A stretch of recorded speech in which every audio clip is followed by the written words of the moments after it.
अब महाबलीपुरम और नरसिंह अभियान के बारे में समझते हैं, किस तरह उसने अभियान चलाया था। तो पल्लवों ने, सबसे पहले मैं बताती हूँ, यहाँ पर कांचीपुरम है और यहाँ पर है महाबलीपुरम, ठीक है। तो यहाँ तक उनका ये रूट हुआ करता था, यहाँ से चल करके वो यहाँ तक आते थे, सिंगल द्वीप तक। पहले सिंगल द्वीप किसको बोलते थे? सिंगल द्वीप बोलते थे श्रीलंका को।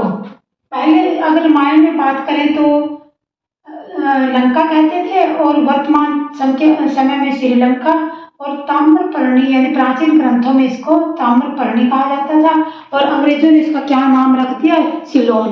महाबलीपुरम पल्लवों की बंदरगाह थी और कांचीपुरम पल्लवों की राजधानी थी उस समय में। सिंगल द्वीप आज के समय में, वर्तमान समय में जो श्रीलंका, उसको कहते थे। नरसिंह वर्मन का राज था यहाँ पर पल्लव वंश में। अपनी शक्ति बढ़ाने के लिए समुद्र के बीच में भी रहा करते हुए, ऐसे यहाँ इधर को पानी है तो यहाँ आकर के वो श्रीलंका में आ जाते थे, जिसको सिंगल द्वीप कहते थे, यानी बीच में एक आइसलैंड हुआ करता था। आज भी है ये।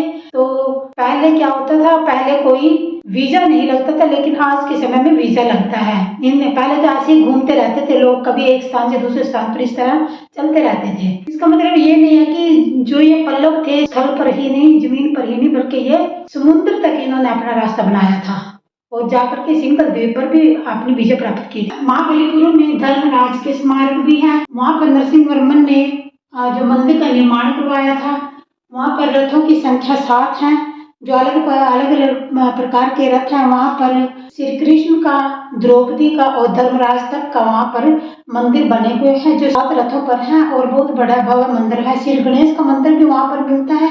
बहुत से ऐसे मंदिरों का निर्माण इन्होंने करवाया था। ये शैव धर्म के अनुयायी रहे हैं, और जो चालुक्य नरेश थे ये भी शैव धर्म का अनुयायी था, और परमेश्वर वर्मन प्रथम ने इसे प्राचित किया था, और इसको रणंज्य, अत्यंत काम, लोकादित्य जैसी उपाधियां भी धारण की थी। नरसिंह वर्मन ने सिंगल द्वीप के विरुद्ध 642 ईस्वी में अभियान चलाया था। जो ये सिंगल द्वीप पर अधिकार प्राप्त करने के लिए जब ये यहाँ पर गए, तो सिंगल द्वीप में 642 ईस्वी में इसको अपने अधिकार में ले लिया था पल्लवों ने। थे ये भारत के, लेकिन यहाँ पर भी इन्होंने विजय प्राप्त कर ली थी। आगे समझते हैं। इसने एक अभिलेख है, वहां से इसके बारे में जानकारी मिलती है। अभिलेख का नाम क्या है? कास्का कुंडी अभिलेख है, और दूसरा है महावंश। इन अभिलेखों से इसके बारे में, जो इसने अभियान चलाए थे, श्रीलंका को पराजित किया था, वो सब इन अभिलेखों से जानकारी मिलती है, जो कास्का कुंडी अभिलेख है। नरसिंह वर्मन द्वितीय ने 680 से 720 तक राज किया था, लेकिन परमेश्वर वर्मन जो था वो उसका पुत्र था, और उसका उत्तराधिकारी परमेश्वर वर्मन ही बना था। इसने कांचीपुरम में एक भगवान शिव का कैलाश मंदिर का निर्माण करवाया, जिसका नाम कैलाश मंदिर है आज के समय में, और ये महाबलीपुरम में था। और इसने एक और मंदिर का निर्माण करवाया था, जिसका नाम है सौर मंदिर। इसने चीनी यात्रियों के लिए भी नागपट्टनम बिहार का निर्माण करवाया, ताकि जो लोग घूमते हुए आ जाते थे वहां पर, तो उनको वहां पर ठहराया जा सके, क्योंकि वीजे तो नहीं लगते थे। तो आकर के लोग इस प्रकार से वहां विहारों में रहते थे, और महीनों तक, सालों तक वो यहीं पर पड़े रहते थे और अपना काम करते रहते थे।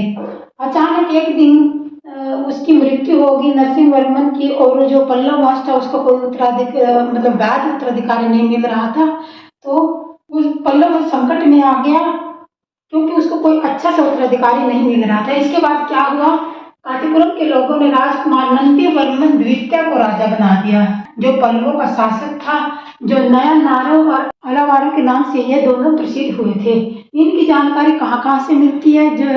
जो ये लोग थे, जितने भी ये मनुष्य रहे उस समय के, इनकी जानकारी असीरगढ़ में ताम्र मुद्रा अभिलेख से प्राप्त होती है। जौनपुर के प्रस्तर अभिलेख, इन पत्थरों पर लिखे हुए अभिलेख उन्हीं के कहते हैं, जो पत्थरों पर लिख दिए जाते हैं, उनको पढ़कर ही यह जानकारी एकत्रित की जाती है। और एक अभिलेख अरहरा, जिसके जो ईश्वर वर्मन थे ना, जानकारी जौनपुर के पत्थर वाले अभिलेख से मिलती है, अरहरा अभिलेख से मिलती है। कांचीपुरम से महाबलीपुरम और समुद्र पर सिंगल द्वीप तक ही पल्लवों का राज था, मध्य का राज रहा है। समुद्र के बीच में भी जाकर तो धन्यवाद।